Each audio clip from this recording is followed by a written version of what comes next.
राम राम भाइयों, मेरा नाम अनिल सोलंकी है। मेरे यूट्यूब मंच लाउड जाट वॉइस में आप सबका स्वागत है। दोस्तों, हमारे देश में एक से एक महान हस्तियां पड़ी हुई हैं। अभी जो राम मंदिर के अंदर लूट हुई है, जो चोरी हुई है, जो डकैती हुई है, उसको भी जस्टिफाई करने के लिए लोग आगे आ रहे हैं। उन्हीं में से एक महान व्यक्ति हैं जिनका नाम है पिंकी चौधरी। गाज़ियाबाद में रहते हैं, हिंदू रक्षा दल नाम का एक संगठन चलाते हैं और उनका असली नाम है भूपेंद्र शर्मा। भूपेंद्र शर्मा एलियस पिंकी चौधरी जी का ये कहना है कि अगर हिंदुओं का पैसा हिंदुओं ने ले लिया तो किसी के पेट में क्यों दर्द हुआ। गौर कीजिए, हिंदुओं का पैसा हिंदुओं ने ले लिया, लूटा नहीं, डाका नहीं मारा, चोरी नहीं की, ले लिया क्योंकि उनका हक बनता था। आगे वो ये कहते हैं कि इससे पहले जो मंदिरों में जो चढ़ावा आता था उसको सरकार ले लेती थी और उस पैसे को मुसलमान और ईसाइयों के भले में खर्च कर देती थी। इस बार तो हिंदुओं का पैसा हिंदुओं की जेब में चला गया, इसलिए ये कोई मुद्दा ही नहीं है, कोई चोरी डकैती नाम का कोई मुद्दा ही नहीं है। तो दोस्तों, ये हुआ उसका बेशर्मी वाला एक जस्टिफिकेशन। आज के वीडियो में मैं आपको बताऊंगा कि हिंदुओं का पैसा जब विदेशी हमलावर लूटकर अपने देश में ले जा रहे थे तो हिंदुओं ने कैसे वापस लिया। इतिहास की आपको दो घटनाएं बताऊंगा, दोनों बिल्कुल सच्ची घटनाएं हैं। इसमें मैं अपनी तरफ से कोई बात अपनी तरफ से नहीं जोड़ूंगा, सब कुछ मैंने जो इतिहास में पढ़ा है वो मैं आपको बताऊंगा। तो दोस्तों, इन मंदिरों की नियति ही होती है लूटना। पहले विदेशी हमलावर आके लूटते थे, आजकल अपने देश के अंदर ही लोग लूट लेते हैं। 1026 के अंदर सोमनाथ के मंदिर से 6 टन सोना लूटा गया था और लूटने वाले का नाम था महमूद गजनवी और वो अफ़गानी था। वो यहाँ आया, बड़े आराम से लूट के लेके गया। उस समय वहाँ पर जिसका शासन था, जिस राजा का, उसका नाम था भीमदेव सोलंकी।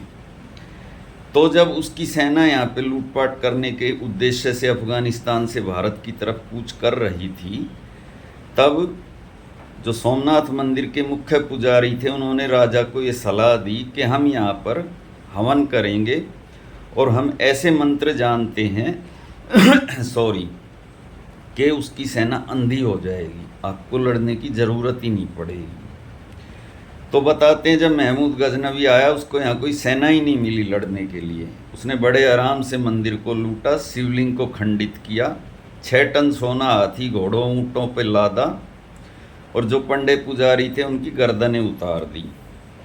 और जब वो लूटकर वापस जा रहा था तो बताते हैं कि सिंध के रेगिस्तान में सिंधु नदी के तट पर उस समय खोखर कबीले का शासन था। तो खोखर जाटों ने छापामार पद्धति से, यानी गोरिल्ला पद्धति से, सिंधु नदी के किनारे उस पर हमला किया मुल्तान के पास में। और उसने जो धन यहाँ से लूटा था उसका 15-20% धन खोखर जाटों ने लूट लिया। उसके काफिले के पिछले हिस्से पर हमला किया और उसका 15 से 20% धन लूट कर ले गए। उसको कहते हैं दोस्तों हिंदुओं का पैसा हिंदुओं के पास ही रहना। तो उस समय जो महमूद गजनवी था, हालांकि वो बहुत ताकतवर था, खोखर कबीले से तो कहीं अधिक ताकतवर था, उसने लड़ाई करना उचित नहीं समझा। उसको ये लगा कि अगर मैं यहाँ युद्ध में उलझा तो ये मेरा सारा धन लूट लेंगे, और वो गम खींच के वापिस अपने गजनी शहर में चला गया और उसने वहाँ जाकर गजनी शहर को उस धन से चमकाया या बसाया, जो भी है। उसके बाद अगले साल उसने खोखर जाटों पर हमला किया। उसको कहते हैं जल युद्ध। 1027 में झेलम नदी के अंदर खोखर जाटों और महमूद गजनवी के बीच में जल युद्ध हुआ। वो अपनी नौकाएं जो थी उसमें आगे नुकीले भाले फिट करके आया, 2 भाले आगे और 2 साइड में, एक इधर और एक इधर। और इस युद्ध में महमूद गजनवी ने हजारों खोखर जाटों की हत्या कर दी और खोखर जाट इस युद्ध में उससे हार भी गए। ये बात भी ऐतिहासिक सत्य है क्योंकि उनकी नौकाएं डूब गई। उसमें नुकीले भाले लगे थे, उस रणनीति को समझ नहीं पाए थे। लेकिन ये बात हिस्टोरिकल फैक्ट है कि खोखर जाटों ने 1026 में मुल्तान के पास सिंधु नदी के तट पर महमूद गजनवी के काफिले को लूटा था और जो 6 टन सोना वो यहाँ से लेके जा रहा था उसमें से 1-2 टन सोना उससे छीन लिया था। तो इसको कहते हैं हिंदू का धन हिंदू की जेब में जाना। और दूसरा किस्सा है दोस्तों 1739 का, फरवरी में 14 फरवरी 1739 को दोस्तों उसने नादिर शाह ने दिल्ली पे हमला किया था। और उस समय दिल्ली का शासक मोहम्मद शाह रंगीला था। मोहम्मद शाह रंगीला उसको रोक नहीं पाए, युद्ध में हार गया।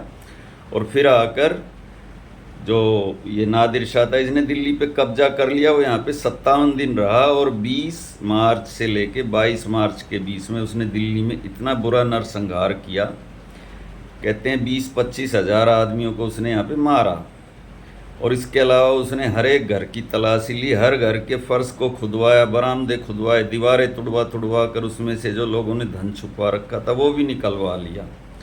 वो यहाँ पे रहा 57 दिन। उसने यहाँ पे अपने नाम का खुतबा पढ़वाया जमा मस्जिद में। इसके अलावा उसने यहाँ की टकसाल में नादिर शाही सिक्के डलवाए।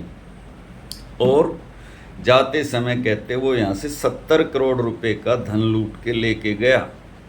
उसमें मयूर सिंहासन जिस पे मुग़ल बैठते थे, कोहिनूर हीरा और दरियाई नूर हीरा, ये सब चीज़ें शामिल थी। और इसके अलावा उसने यहाँ से 4 से 5 हज़ार जो विश्वकर्मा जाति के कारीगर हैं उनको बंधक बनाया कि मैं यहाँ से जाकर ईरान में दिल्ली जैसा एक शहर बसाऊंगा। उसके बाद में जब वो जा रहा था दोस्तों, तो हरियाणा में 2 जगह पर उसके साथ लूटपाट हुई। एक तो बवाना गांव में जो कि दिल्ली में पड़ता है, और दूसरा सोनीपत के कुराड़ गांव में जो गोहाना तहसील में पड़ता है। उसके काफिले पर जब वो यहाँ से जा रहे थे, पीछे वाले हिस्से पर जाटों ने छापामार पद्धति से वैसे ही हमला किया जैसा हमला खोखर जाटों ने किया था महमूद गजनवी पर। और बताते हैं कि उसके धन का काफ़ी बड़ा हिस्सा हरियाणा और दिल्ली के जाटों ने उस टाइम पे लूट लिया था। और जो नादिर शाही सिक्के उसने चलाए थे वो यहाँ पर बाज़ार में आम मुद्रा की चलन में भी आए थे, दिल्ली, हरियाणा और राजस्थान के अंदर। तो दोस्तों इसको कहते हैं अपने देश के धन को लूटकर अपने ही देश में रख लेना।